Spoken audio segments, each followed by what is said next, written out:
My name is Brian Skrobonja, and on this episode of the Common Sense Financial Podcast. You're giving up so many hours, 40, 50, 60 hours a week. You're getting a paycheck, and that becomes this routine, this hamster wheel as you're putting it.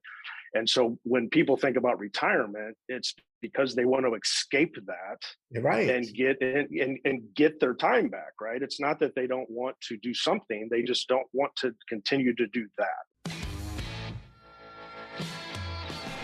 Well, hey, everybody, and thank you for listening and joining us today. We hope that this podcast can provide you with some insights to help you grow and get closer to your goals this year. But before we get started, be sure to subscribe to this podcast. That way you'll be notified about new content and you'll be able to listen to Brian tackle a variety of different topics. So you can subscribe on Apple Podcasts, Spotify, Stitcher, SoundCloud, pretty much anywhere that podcasts can be found. And all the links to subscribe as well as past episodes are available on the website at brianskrobonja.com. So thanks again for tuning in, and let's get started.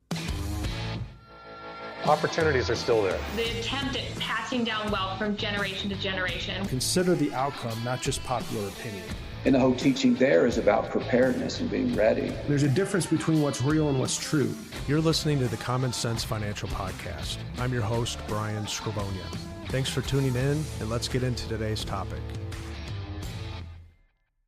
Hello, everyone, and thank you for joining the show today. And if you've been following me for any length of time, you know that I talk a lot about money and how to think in terms of accumulating it, using it for big ticket items, converting assets to income, and ultimately transferring it to the next generation. But really, my motivation with all this is to just get people to think and to have aha moments throughout this. We're bombarded with information all the time.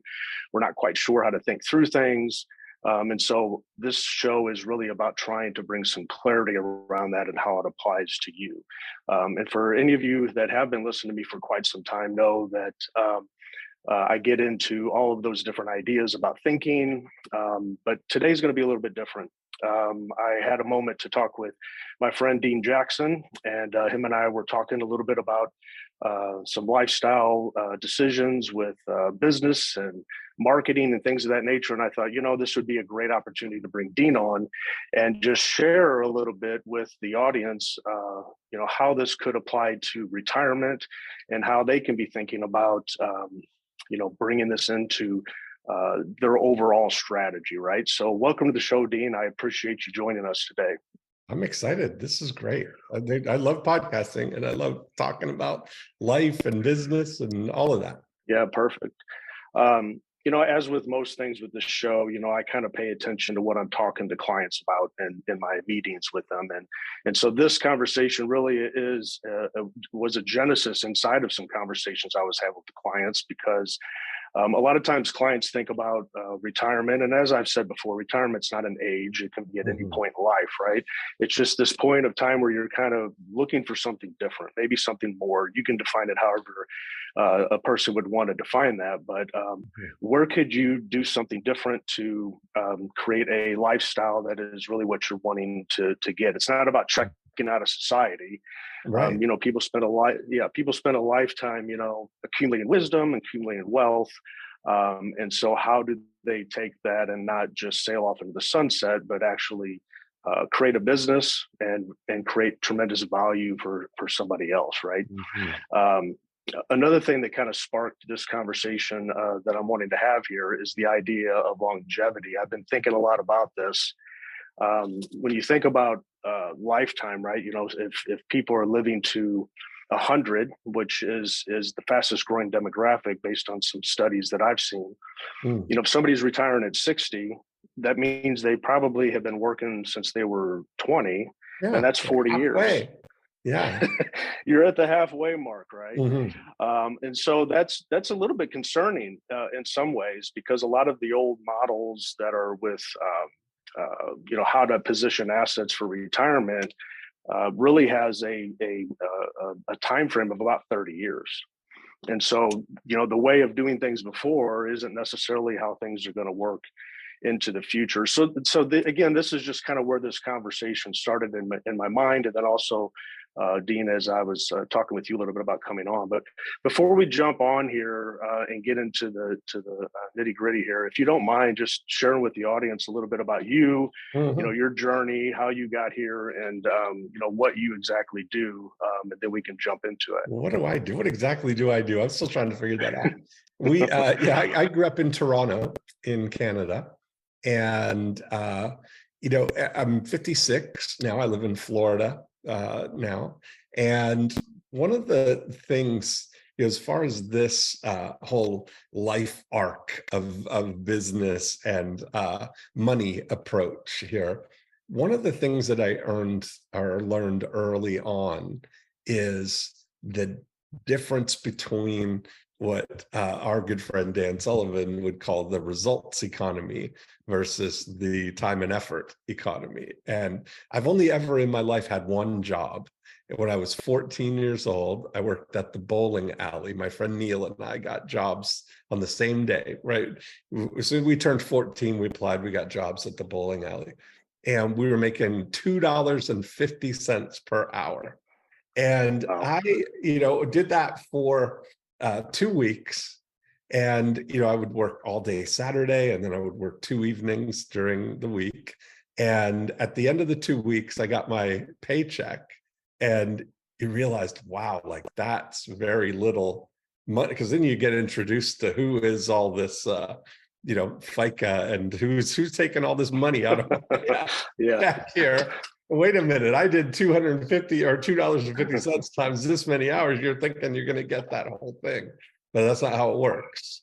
And I realized very quickly that, I had a paper route at the time, and one of the things that we had the opportunity to do was they had these coupon books that we could sell door to door. And you would make it sell for $3, and we got to keep. I think we got $1.50 of the sale. And I realized that I could make $20 an hour selling these books door to door. And so I quit the bowling alley, because what I realized about the thing that is more fun than working at the bowling alley is hanging out at the bowling alley and playing video games. Your friends are working at the bowling alley.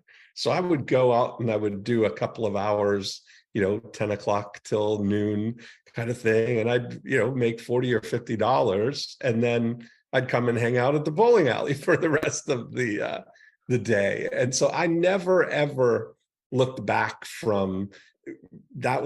And I didn't know those words then, of course, but that was a move into the results economy, where it's not, whereas at the bowling alley or any job, they're paying you for your time and effort in something, a fixed amount. Whereas in the results economy, you're paid by the results that you create. And so it's been this stair-stepping of being able to figure out great ways to produce a result that's valuable to other people. And I've built my whole career on stair-stepping that and getting better and better at it. So that's been, when I got into my business career, I started out as a real estate agent. So that was all results economy. I started out young, for sure, 21 years old. And I think I mentioned I'm 56 now. So I've started my business career in 1988. And it was really, I've just had such a great, the thing that I've loved about it is being able to shape my life into whatever lifestyle or life pattern that I want. For a lot of years up till, pre-COVID there, I would split time, spend 5 months in Canada, 7 months in Florida. I started doing that in 1999.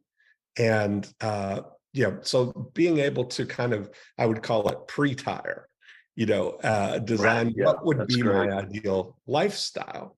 And I think a good discussion would be defining what success means to you, or defining what your lifestyle is. I did a program with Tony Robbins years ago that did a program called the New Money Masters, and I was one of the featured people on it. But we were talking about this concept that in 1999, I was working with Thomas Leonard, and we did a program called A Perfect Life. And the idea, as we make the distinction of a perfect life, meaning there are 7 billion versions of a perfect life, not the perfect life, not dictating it. But everybody's in possession of what could potentially be a perfect life in their definition. And what I found, this was in 1999, as I said, and so I was young, early 30s, and thinking through this idea of what does success mean to me, and how will I know I'm being successful?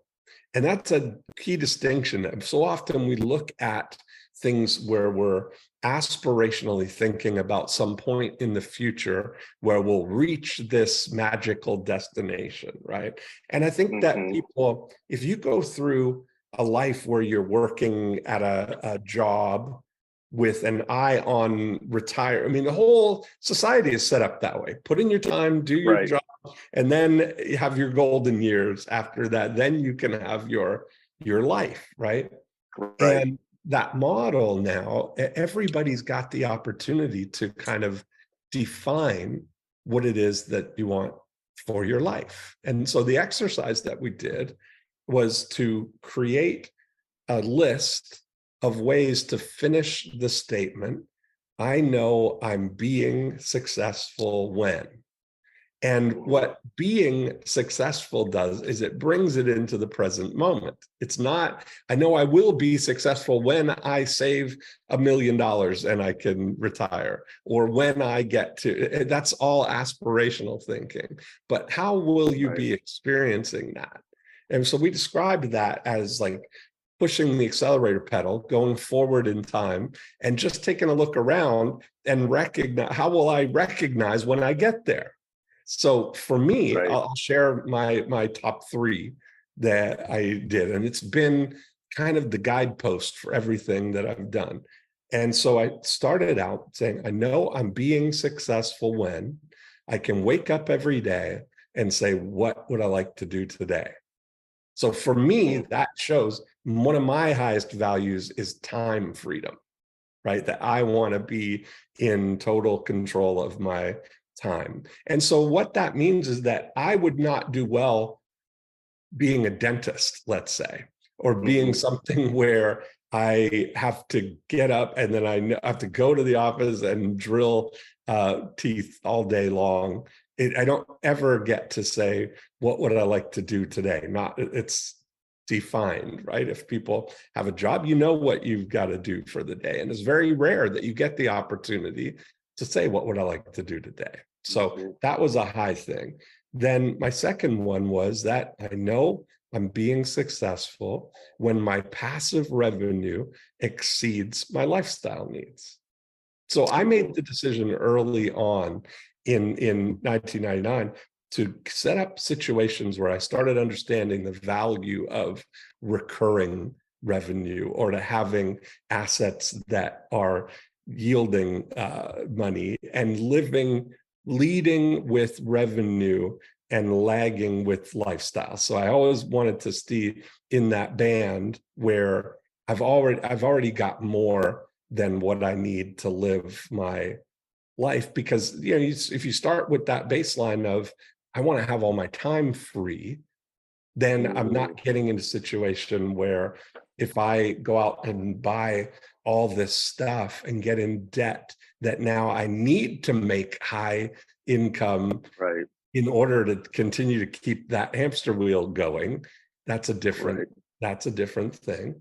And then my third was that I know I'm being successful when I'm working on projects I'm excited about and doing my very best work.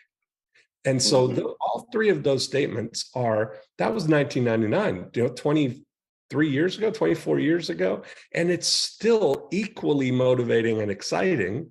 That those are the things that I still want for my life. And I went through and had a whole list of 10 of them, but that kind of thinking is a great platform to start. The life metaphor that I came up with in 1999 was that I want to live my life like an artist with a $50,000 a month trust fund.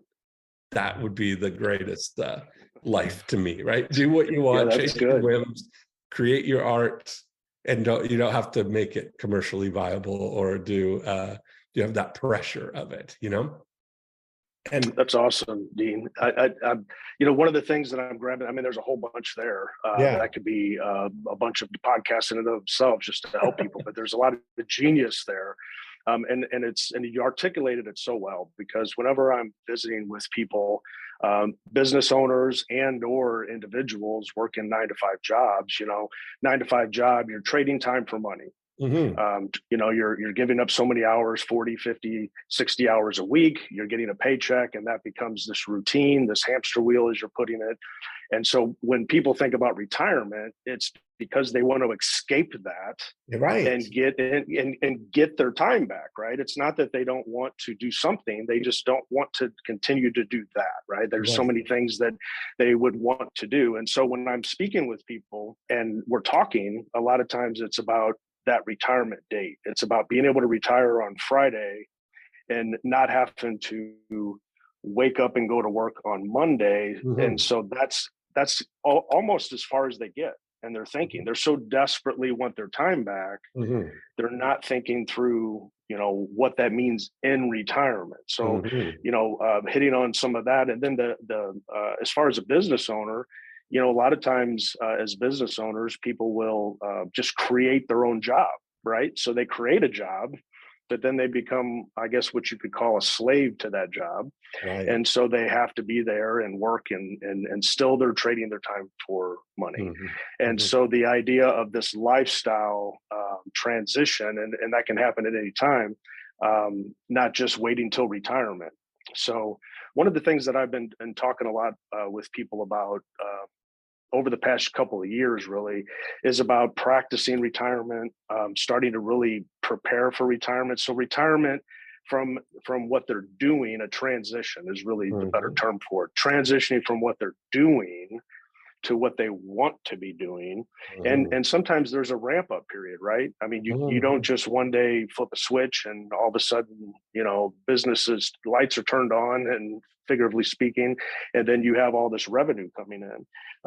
There's a ramp up period that's involved. And so helping people get to a point where they can transition, it's no different to me than people that have accumulated a lot of money inside of like a 401k. And you hit the nail on the head. And again, just again, your wisdom and all that is why I wanted to have you on, is because people do have a number in their mind. There's arbitrary numbers. For some people, it's $1 million.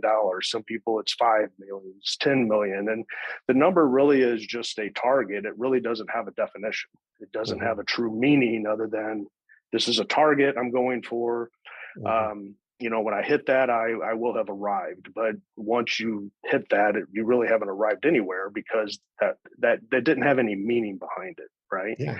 So the idea of creating that passive income, the clients that I've been working with for a long time understand that everything that we're working on is about accumulating assets to be able to then create. Basically, you're purchasing passive income options, right? So I always use the idea of real estate, because most people understand that, right? You buy a apartment building, and then that apartment building has value going into the future, but it also has that consistent rental income that's coming in. And so that becomes part of the cash flow. It's not just about investing money in the stock market, and then the stock market goes up and down. That doesn't translate to income. That doesn't create anything for you presently, right? So this idea of lifestyle is really key. So if somebody was going to think about what we're talking about here, right? Transitioning, having a transitional phase out of either a business that they're working on that they're a slave to, or somebody that's working a 9-to-5 job, like what are some of the key things to think about as you would start to develop something that you could potentially transition to? I mean, there's a lot to unpack there, but yeah, no, I think curious. that a key theme of it would be I like the term a money hobby. That if you're thinking about how can you turn the things that you would normally do that you're passionate about, how are there opportunities to kind of just look at it through a different lens and see if you could turn that into a money hobby? That maybe you like to golf, or you like a certain thing, that is there a way to kind of really go passionately into that and turn that into some kind of a business, whether it's selling. I mean, there's so many things of so many flavors now of being able to tap into online businesses that are so easy to set up. I mean, having a Shopify store and having, doing drop ship projects where you're just kind of, play testing different equipment, there's, I think about, I mean, you look at YouTube as an example, that there's a kid on there, Ryan, who's got a channel called Ryan's Toys. And this was way back. I say this with a little bit of sadness because, 10 years ago, my friend Lane, they adopted a boy from China, came over, cutest kid. And I said to Lane at the time, I said, this kid is like, great, we should do a toy review channel on YouTube. And we came up with the whole thing, You Buy Toy Now. And it was a picture of Zane, and have him, the idea would be go to the toy store, let him pick any toy, come back, let him play with it and do a review and give his thumbs up or not on the toy, right? And for whatever reason, it never got off the ground. His mom didn't really want him, doing that kind of thing. And then years later, now there's this Ryan's Toys, this kid who that's what he does, but it's a $25 million a year, right? Just reviewing toys online. And you start thinking anything that you're passionate about like that, you could, document and start, tapping into through affiliate programs or through drop shipping programs, where you're turning now something that you're passionate about that you would do otherwise for free as as spending your time on something, and seeing how you can, supplement that or turn that into money. And I mean, the advantages of having a business entity in terms of, tax structuring things and writing off a lot of the things, your passions or the things that you're doing, offsetting it with income. So I think really kind of taking an inventory of, I think most people, I don't know that in retirement, when I look at it, I know I'm being successful when the first two things, wake up every day, what I like to do today, passive revenue exceeds my lifestyle needs. Well, that's basically retire. That's what people are aspiring to at some time in the future. But if I started thinking about that in 1999, how can I orchestrate that now at 34 instead of 64, And that was really the whole thing. The next thing of it was working on projects I'm excited about and doing my very best work. What could you do? Yeah, a few years ago, I did a podcast on retirement is not an age.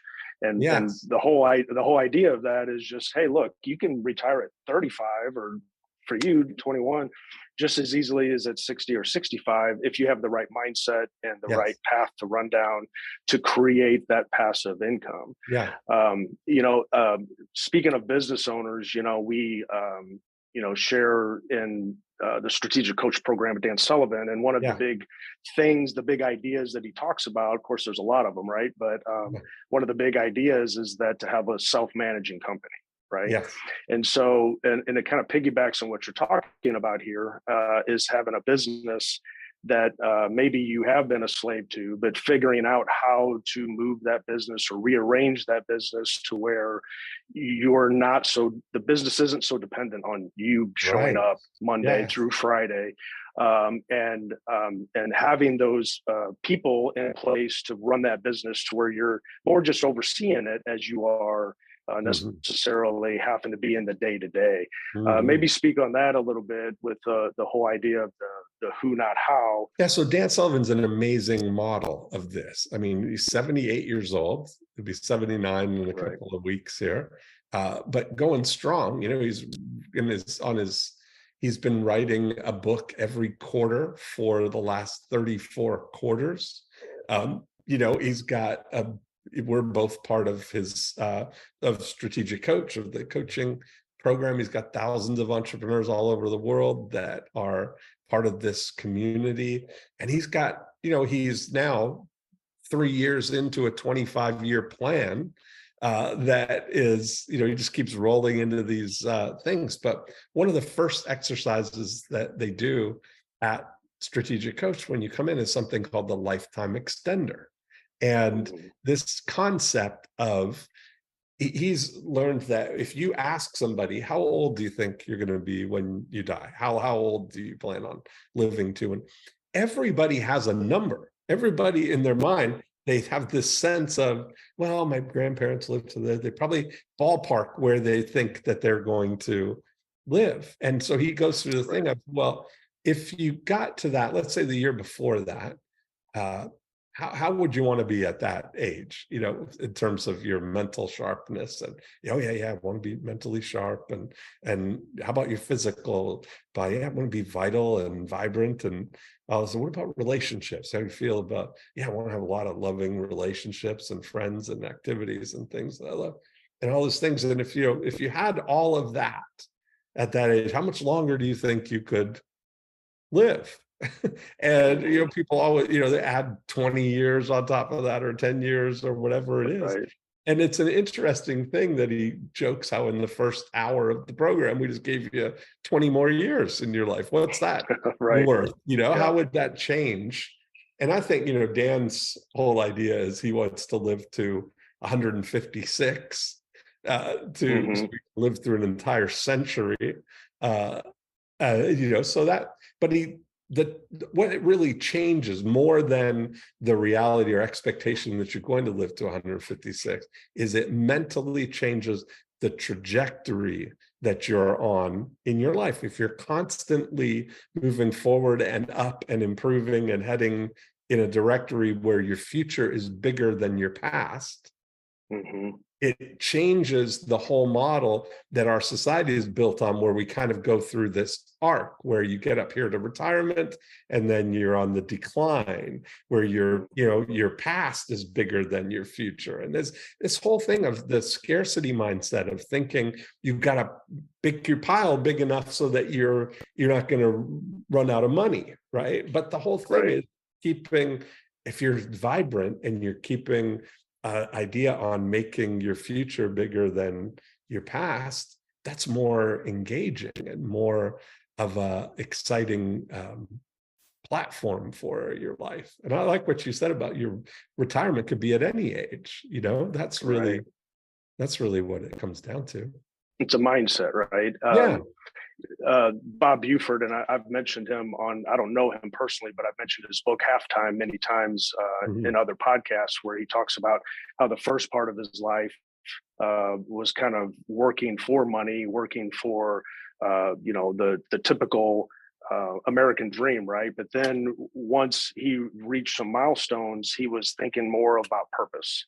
You know, how can I bring more value into the world? How can I, you know, buy back some of my time? How can I just have more meaning behind it? And I think when a lot of people think through, like I've already said a little bit about retirement, they're thinking about not working.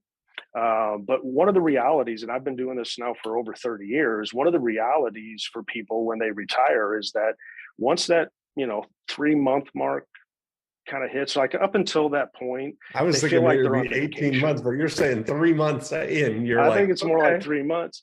Yeah. Well, think about a typical vacation, right? Somebody takes a vacation, they have a week off here, a week off there. And so, 3 months, they feel like they're on vacation, but after that, they've done all the honeydews, right? They've taken some trips. Maybe they did some things that it was on their bucket list, but then after about 3 months, and of course that time frame is different for everybody, but 3 months is what I see a lot of times.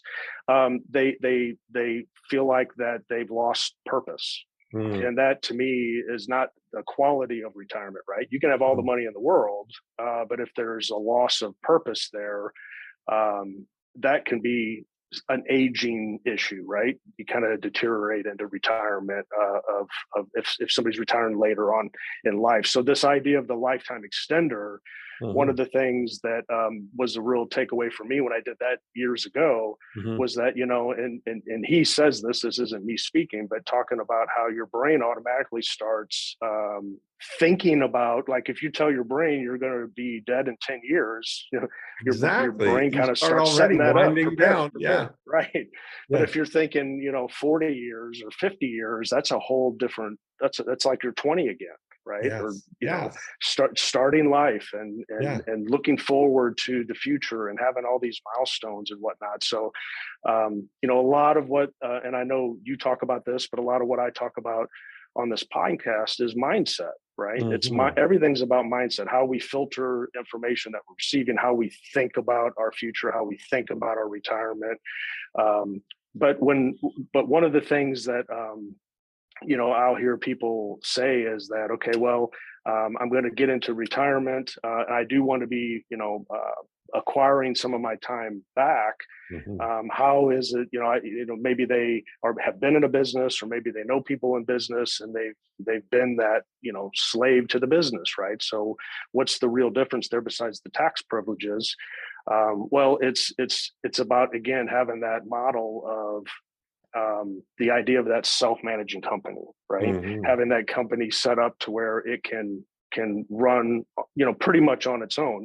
Nothing runs 100% with hands off the wheel for long periods of time, but it can still buy back a lot of time. So what's been some of your experiences with the idea of that self-managing company? And then again, that bringing the right people on the team to be able to, delegate. I'll give an example.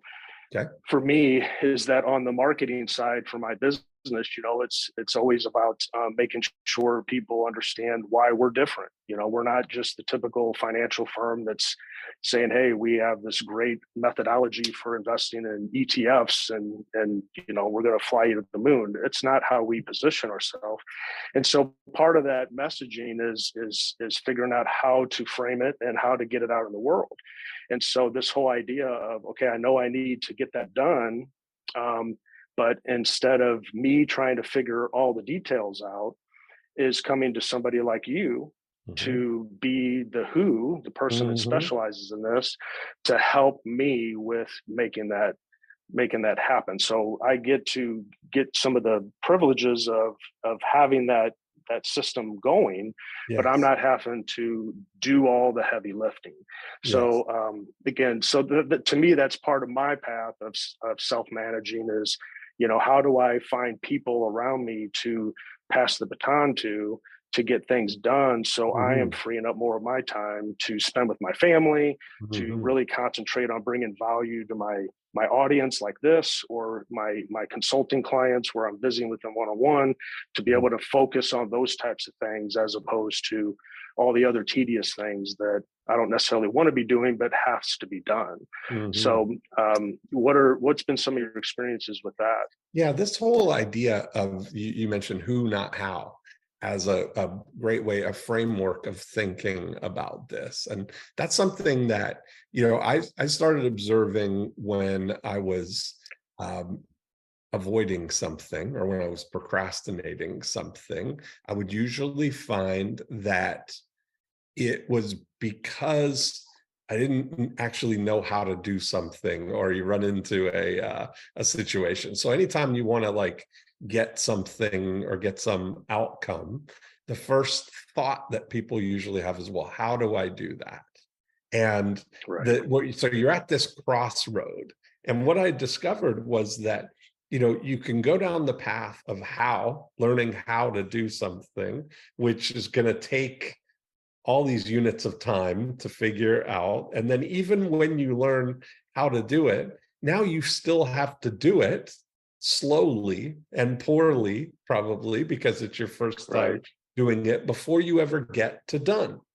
And I started realizing that if you, instead of asking how do I do something, you start asking who can do this for me. If you find a who can do it, they're going to bring the how with them. So you immediately eliminate all that time that you have to figure out how to do it. And they're going to be able to do it faster. So you get to done immediately. And so the goal is to try and keep your eye on what you want to do, all guided by your big why of the whole thing, but to keep this looking for what and who and keep moving forward without ever getting into, knowing how to do anything. And I think that realizing now we're in a situation where, because we're so connected through the internet, through networks, through everything, you can literally tap into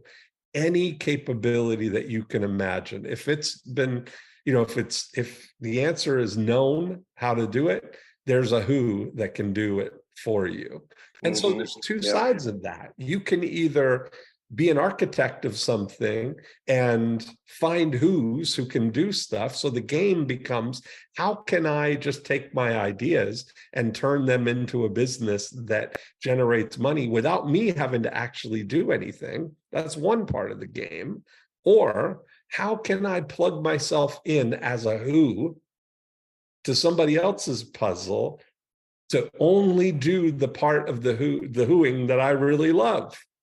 If all I have to do is just do this, that's something that would be a great thing, So I've got, different friends that have gone on to retirement, and some of them, they just like very specific things. Like a guy who was an accountant for years, built up his practice, sold his practice. He lasted about 6 months on the doing nothing, golfing every day plan. And then he got, interest. Somebody brought him on as a consultant for an audit project, like a corporate audit thing, which all he had to do was like oversee and help with the strategy of stuff without having to do any of the actual paperwork and all that stuff, and paying him, a good, nice consulting wage. So he's just tapping into his asset, which is his brain of 40 years of experience of doing accounting, that he was able to just kind of turn that on, tap into whatever they needed, and still have a great life where he doesn't want to work more than 20 hours in a week, of doing that. So you get to pick your own hours, pick your own when you want to tap into stuff.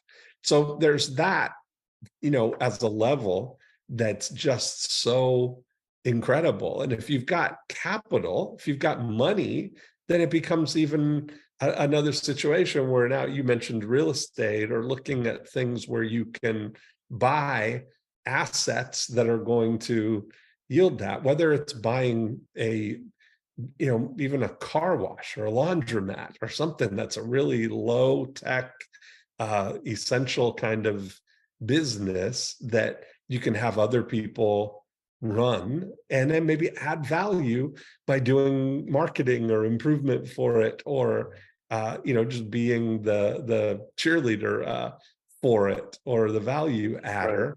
That gives you something now to do, and I think that's where a lot of people, I think, like franchises in a lot of situations like that are a really good opportunity for people, because most businesses, you've got, especially if you've got a good solid business, the returns on business compared to like just putting money passively in ETFs or in whatever, I think it's more of a satisfying thing, especially if it's a business that you fundamentally enjoy, or one that you would, be a part of. Yeah, for sure. So you're either, there's two paths I'm hearing you say. One is to, spend time building some assets, however long that takes, right?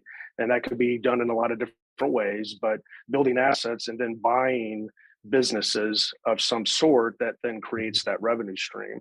Yeah. So that's, trading your time for money to then buy the assets that are creating the passive income. And then the other route, or it could be a combination of things, of course, but the other route is taking your intellectual property, your wisdom, your capabilities, and finding, how you can play that who position for somebody else. And then being able to go to another business and saying, hey, I do this part of what you need really well. And I can plug in and provide that. And so doing something you love, something you're really good at, and, a specialist is always in a position where they can, charge a premium for their time. Right. So it's just a way, again, all these different methods, all these different ways of creating cash flow. And some people don't even realize how much intellectual property they're sitting on, right? And what they can actually do with that. I know you talk a lot about the 8 profit activators. Yeah, we didn't even really tell us a little bit about that. But my choice of going down the path is I invested in developing skills in marketing. That I found that is the key, that if I can learn how to create business, if I can help people, if any investment that people make in me is a catalyst to a multiple of that investment in income for them, that's a win, right? And that's where you look at, if you've got some knowledge that you've developed in your whole career of things that could be valuable in helping other business owners create more money, it's a big opportunity, right? You've got so much opportunity to help businesses do something that maybe they otherwise wouldn't do. And that's what I love about marketing, and that's what I developed over these 30 plus years, this idea of a framework that I call our 8 profit activators, a breakthrough blueprint that is universally applicable to all businesses.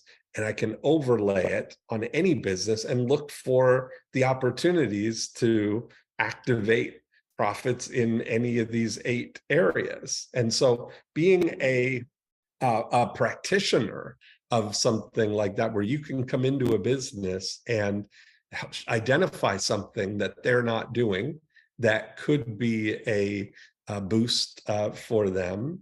And people are always happy as business owners to bring more money into the business, so you've got an infinite opportunity to craft something for yourself that fits ideally into your lifestyle. So you're kind of you're walking around with this asset of intellectual property, like you mentioned, that you can, rent out, or you can, use as tap into to create revenue for yourself whenever you want.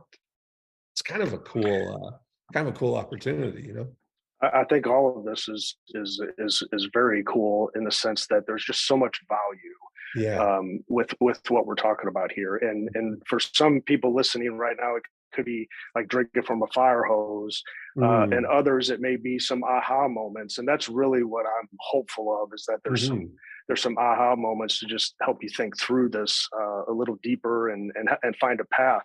One of the things you just said made me think of, my father, he's from Croatia. And when he came over to the United States, very hardest working man I've ever known. I mean, the guy he always worked a job, ran a business on the side. And he always had this idea that and he could do anything. It was fascinating to watch him, because it didn't matter what was broken, he could fix it. And so growing up, I would be his helper with everything. I mean, he wouldn't let me go, play with the kids in the subdivision because I had to sit there and watch him, change the brakes on the vehicle or rebuild a motor or fix an air conditioner. I look back on all that and think, there's a lot of skills there that I appreciate. I understand how things work. But later on in life, I realized, I don't want to be a jack of all trades. I don't want to be, I want to understand how things work, but I don't necessarily want to be doing everything. And it took me a long time to figure all of this out and how to think it through really and how it applies to the business. But one of the things that I run across a lot with people, because we get calls all the time. I get emails all the time. I talk with lots of people. But we are pretty selective with who we're going to talk with and who we're actually going to consult with and engage with. I'm sure just like with you, because you only have so much time to serve so many people. And sometimes what I find is that people are looking for that how, exactly what you were talking about. They want to know how to invest, or they want to know, what's the next best investment, or they're thinking that I'm going to be able to put them in an investment that they've never heard of before, like there's some unicorn hanging out there. And of course, those aren't the type of clients that we engage with, because what we're looking for is we're looking for those clients that are coming to us and saying, look, here is my big problem that I don't know how to solve on my own, or maybe they do, and they know that that's not their specialty. And so we can plug in and be that factor for them. But really the point I wanted to make here was that, I've spent a lot of time building my arsenal of who's myself, because I know when I'm trying to serve a client, I can't do everything myself. Right. I can't know everything. I can't specialize in everything. Right. So I'm a collaborator. Like if I see somebody that's of value to me, or somebody that could be of value to a client, I want to talk more with them and engage them, and then be able to offer that to clients and say, look, this is how we can build this out. And let's bring in a dean. Let's bring in, let's bring in all these different people. And now you have a team, right? You have a team of who's that all specialize in what they're doing. Yeah, we've been calling it a Hulodex. That's nice. Yeah, that's good. Your Hulodex of relationships that you could plug in as who's, right? Yeah, and if I think if just people can grasp that idea, it's not understanding how to do everything. It's understanding what is possible. Yes. When you have the right Hulodex, right? Yeah. When you have the right people on your team, to assemble them, you bring a big idea to the table, and then everybody can work on that in a collaborative way. And that accelerates success, right? However that's defined. And then that accelerates it, it collapses time, really. Collapses time in a big way. So somebody that's busy, somebody that's maybe working or running a business, and they have a family, and maybe they just have, those hobbies they don't want to give up, and nor should they necessarily.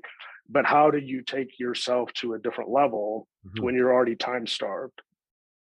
And it's a mindset shift. It's knowing what it is that you're really trying to pull off, and then how to think through that. Right. And that's the part.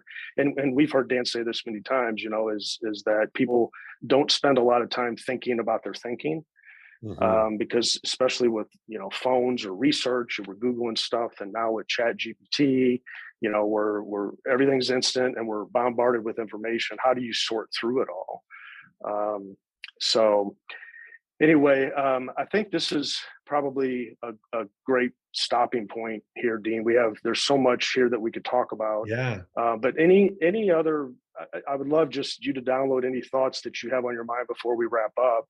Anything that you think would be a good takeaway. Yeah, I think I think the biggest thing, like if you're looking at, especially, it seems like the people that we're talking about are people who are just transitioning into retirement. And I think rethinking retirement as not the beginning of the downturn and just the winding it out, but what if you started thinking about that as now creating the biggest future going forward, but also in a way that doesn't compromise what your ideal successful life looks like. And that's something, I look at people, I think that exercise of, I know I'm being successful when, and you can put it in any word, I know I'm being happy when, I know I'm being happy in retirement when, and whatever those parameters are, just list them out. So use them as a guidepost for doing the things. Like, I think there's such a,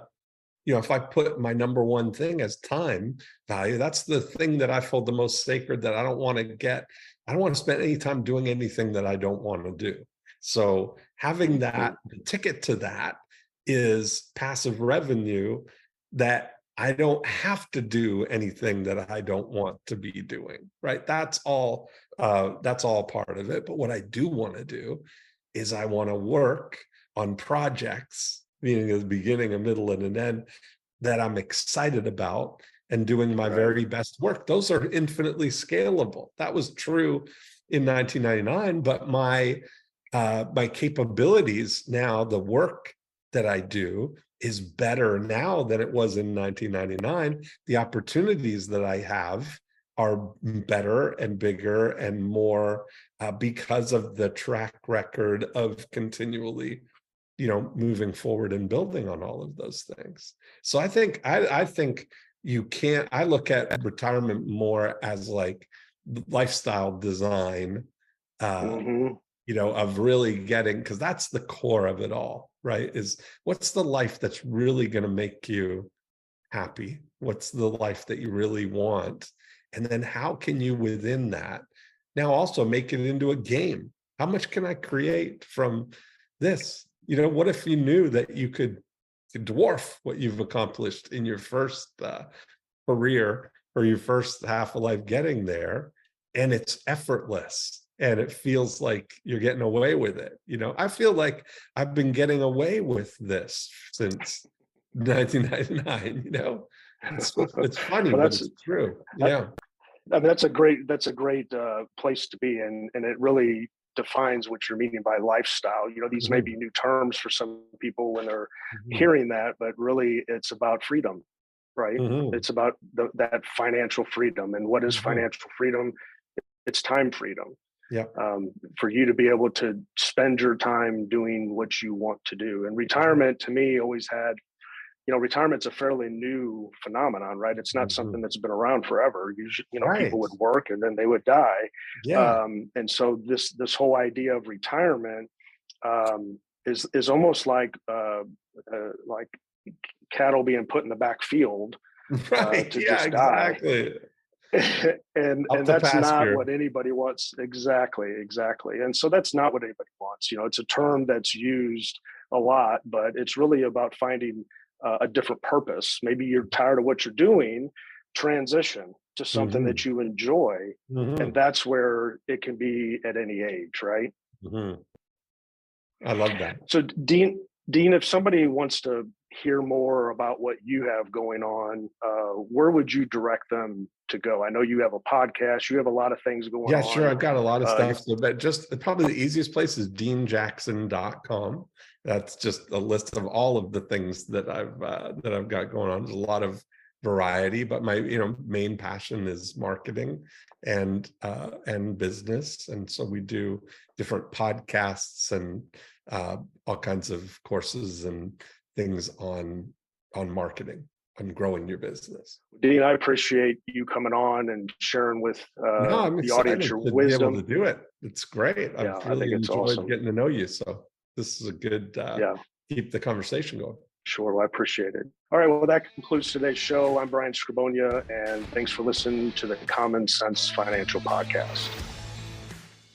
Thanks for listening to today's show. If you liked what you heard, be sure to subscribe on YouTube and Spotify so that you can receive notifications when we release new episodes. I'm Brian Skrobonja, and this is the Common Sense Financial Podcast.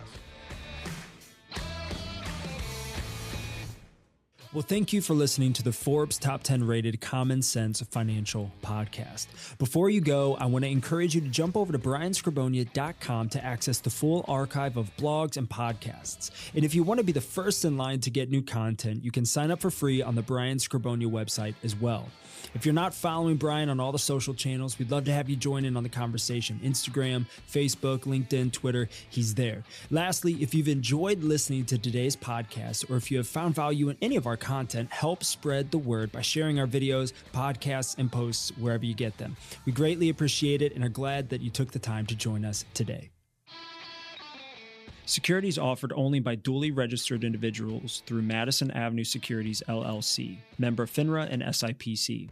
Advisory services offered only by duly registered individuals through Skrobonja Wealth Management, a registered investment advisor. Tax services offered only through Skrobonja Tax Consulting. MAS does not offer billed banking or tax advice.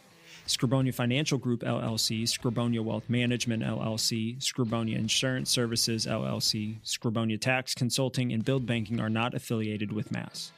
Skrobonja Wealth Management, LLC is a registered investment advisor. Advisory services are only offered to clients and prospective clients where Skrobonja Wealth Management, LLC and its representatives are properly licensed or exempt from licensure. Investing involves risk, including the potential loss of principal. Any references to protection, safety, or lifetime income generally refer to fixed insurance products, never securities or investments. Insurance guarantees are backed by the financial strength and claims-paying ability of the issuing carrier. This podcast is intended for informational purposes only. It is not intended to be used as the sole basis for financial decisions, nor should it be construed as advice designed to meet the particular needs of an individual situation. Billed Banking is a DBA of Skrobonja Insurance Services, LLC. Benefits and guarantees are based on the claims-paying ability of the insurance company, not FDIC-insured. Results may vary. Any descriptions involving life insurance policies and its use as an alternative form of financing or risk management techniques are provided for illustration purposes only, will not apply in all situations, may not be fully indicative of any present or future investments, and may be changed at the discretion of the insurance carrier, general partner, and/or manager, and are not intended to reflect guarantees on securities performance. The term billed banking, private banking alternatives, or specially designed life insurance contracts are not meant to insinuate that the issuer is creating a real bank for its clients or communicating that life insurance companies are the same as traditional banking institutions.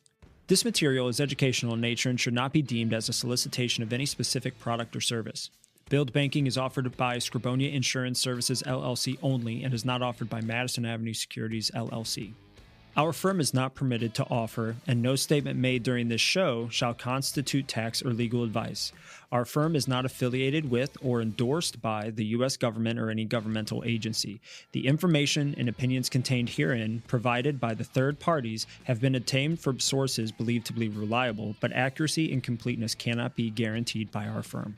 References to billed banking, private banking alternatives, or specially designed life insurance contracts are not meant to insinuate that the issuer is creating a real bank for its clients or communicating that life insurance companies are the same as traditional banking institutions. This material is informational in nature and should not be deemed as a solicitation of any specific product or service. Billed banking is not FDIC insured. Billed banking is offered by Skrobonja Insurance Services, LLC only, and is not offered by Madison Avenue Securities, LLC, nor Skrobonja Wealth Management, LLC.